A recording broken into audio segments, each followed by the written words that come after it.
Hi, this is Soumya. நம்ம இன்னைக்கு பார்க்க போகிறது மொழி மற்றும் சிந்தனை திறனை வளர்ப்பது எது, புத்தகமா அல்லது மின் நூலா என்பதை பற்றி தான் நம்ம பார்க்க போகிறோம். ஸோ வழக்கமாக நம்ம படிக்கக்கூடிய புத்தகத்துக்கும் அதே மின் நூலாக நம்ம படிக்கிறதுக்கும் இடையில் இருக்கக்கூடிய வித்தியாசம்.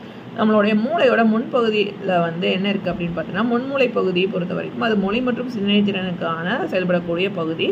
இது நம்ம புத்தகம் வாசிக்கும் போது இந்த கற்பனை திறனை அதிகபட்சமாக ஏற்படுத்தக்கூடியதாக இருக்கும். அதனால் நம்ம ஒருங்கிணைக்கக்கூடிய திறனும் அதிகம் கொண்டதாக இருக்குது. குறைந்தபட்சம் நேரம் தான் இதற்கு செலவழிக்குது. ஆனால் அதுவே நம்ம மின்னூல் படிக்கும்போது நம்மளுடைய முன்மூளை பகுதி அதிக நேரத்தை செலவழிக்குது. அப்போது அதே நேரத்தில் ஒருங்கிணைக்கக்கூடிய தன்மை மிகவும் குறைந்த அளவில் இருக்குது.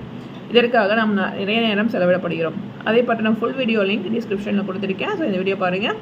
மறக்காமல் சேனலுக்கு சப்ஸ்கிரைப் பண்ணுங்கள். இது யாருக்கு யூஸ்ஃபுல்லாக இருக்குமோ அவங்களுக்கு ஷேர் பண்ணுங்கள். Signing off Soumya and bye. Thanks for வாட்சிங்.